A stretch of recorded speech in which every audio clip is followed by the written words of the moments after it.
Mario Tennis Aces is a weird game. It does certain things so well and other design decisions are so bad, I can't understand why they were chosen. Aces has the best gameplay in a Mario Tennis game to date, but its confining match rules and limited customizability both in adventure mode and in multiplayer prevent Mario Tennis Aces from packing the same punch its character's special shots do. Let's see if we can get this video to 50 likes, and also we are on the road to 5,000 subscribers, and when we hit 5,000 I'll be giving away a game of your choice. To enter, make sure you're subscribed and enter the link in the description, and then comment down below your opinions on Mario Tennis Aces or on my review of it. Your feedback helps me make each and every video better for you guys.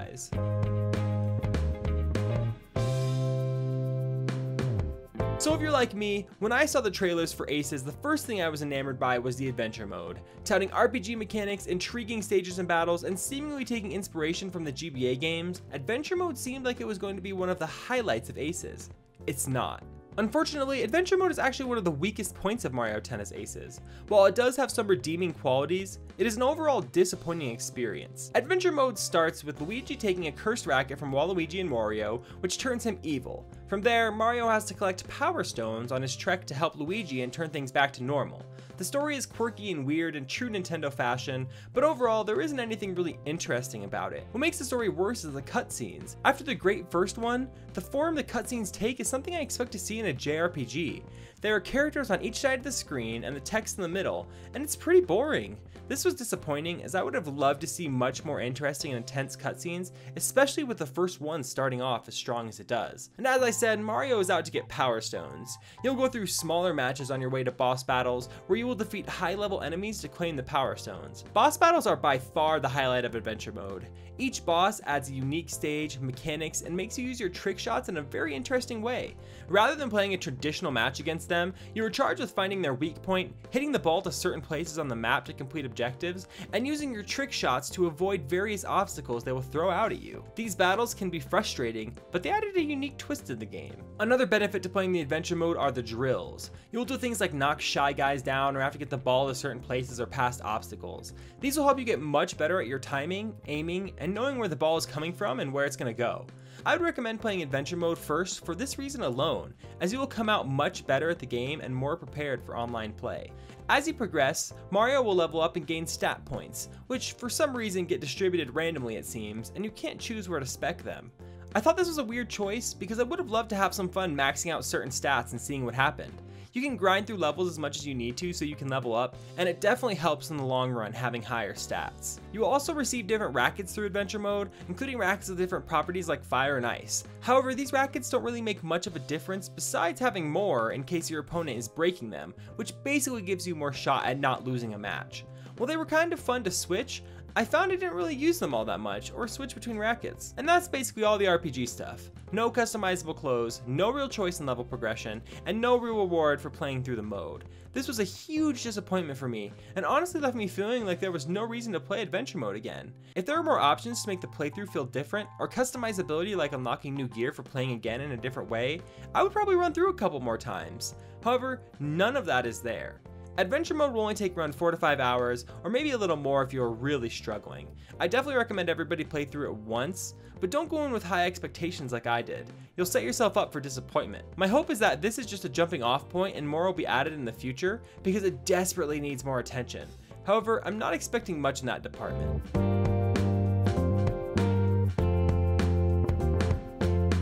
After playing the adventure mode and then jumping into online matches, something I noticed about the game is I think a majority of the time in development was spent on the gameplay itself. Mario Tennis Aces is not only incredibly fun to play, but this is also by far the best gameplay in any Mario Tennis game. Every hit feels satisfying, movement on the court is great, and each character truly feels different and requires a different playstyle. If you aren't a big fan of tennis games, this one is just so fun to play, I think it may pull you in. Something weird about the mechanics though is that I have a love-hate relationship with them. For instance, I love using the trick shots because they can really extend a game when used correctly. However, they can also be spammed, and there have been multiple matches of me and another player having to use trick shot after trick shot over and over until someone finally misses the ball. When you're just trying to play and someone continuously uses trick shots, it can be a nuisance. The whole racket breaking thing is also not as bad as it seemed like it would be. I don't often lose to people breaking all my rackets, and that was my biggest concern. While it does happen and I don't really like the mechanic, it isn't a serious and commonly reoccurring issue. Classic mode benefits from all of this though, because it turns off all the flashy mechanics and just lets you play regular old tennis. Even this mode is a ton of fun, and when I want a more difficult, tension-filled experience, Classic mode is the way to go. The main online multiplayer is set up as a tournament mode where you can't really customize much or do anything besides the regularly set up matches. Other than unlocking characters, there really isn't any incentive to keep playing. You don't unlock anything, and overall I feel that for how much you play and for winning tournaments, you should be able to earn something that makes the time worthwhile. Don't get me wrong, the game itself is a blast to play and that alone makes it worth playing. But after playing tons of matches, it is disappointing to keep playing knowing there isn't a carrot on the end of the tournament stick. And there isn't even a stick at all. Online free play is stuck with only tiebreaker rules for now, which is kind of lame considering there could be a lot more options. Also, offline mode in the same house is abysmal for options, with only tiebreaker rules and basic matches like the tournament mode with no adjustments.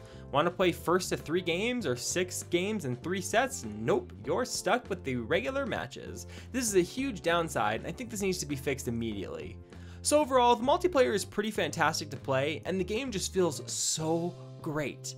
I never get bored or tired during matches. However, the lack of any real reward and limited game options makes it feel a little constricting at the moment.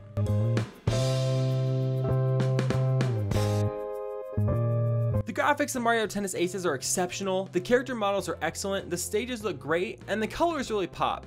The game runs at a solid 60 frames per second, and I never really noticed the frame drops of any kind. However, the motion controls are abysmal, so don't use them. One thing the game suffers from is internet connectivity issues. While there are no frame drops, the internet lag when playing with a character with a bad connection is absolutely insane. It's to the point where I reject any match against someone with a bad connection because it can get crazy. Sometimes the input lag is over close to a second, meaning I push left and actually see my character wait for a moment and then move. Well, that's a pretty extreme case. In a game focusing on timing, even a little lag is an issue.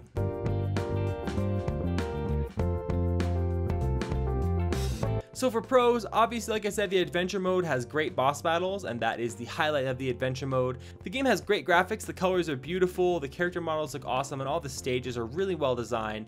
Like I said earlier, Aces has the best gameplay in any Mario Tennis game to date, so it is incredibly fun to play. And the multiplayer in general is a blast. I loved playing with people online, going into those tournaments, and when I beat people, it felt amazing. However, for some of the cons, everything in the adventure mode besides the bosses is pretty much a negative. Like I said, the drills are kind of good if you're a new player to get used to it, but once you are, there's really no incentive to go back. The limited customizability, both in adventure mode and also with the ability to not choose options for matches online, is really ridiculous. And same with the game mode choice. When you're online and when you're playing alone, offline, or with co-op, there's just not much to do and you can't really change much. And I definitely think that needs to be fixed as soon as possible. Overall, Mario Tennis Aces is a good game. It has the best gameplay of any Mario Tennis game, but falls short in rewarding players for playing and offers no real incentive to return besides for its addictive action. While the allure of Aces is still there for me, knowing so many other great games are coming out and knowing there isn't any real reason to play it, I can't say how long of legs this game will have. If you like the Mario Tennis games, you should definitely pick Aces up. However, if you are someone who isn't too sure and there are other games on your radar, maybe attempt to give Mario Tennis Aces a try before purchasing it and see if it's worth it for you. With the likes of Octopath Traveler coming out and more games as we enter the end of the summer, there's a lot of competition that Aces may not be able to beat. For a score, I'm going to give Mario Tennis Aces somewhere around a 6.5 out of 10. And if you guys enjoyed this video and you're new to the community, make sure you hit that subscribe button. And whether you're new or not, hit the notification bell so you can be notified of all of my future videos. And let me know down in the comments below how you feel about Mario Tennis Aces. Did you enjoy the game? Is my review fair? Or do you disagree? Let me know. And if there's any other games you want to review, let me know about that as well. And don't forget to give the like button some love. Thank you guys so much for watching. Let's continue creating the greatest gaming community in the world. I'll see all you guys in the next video.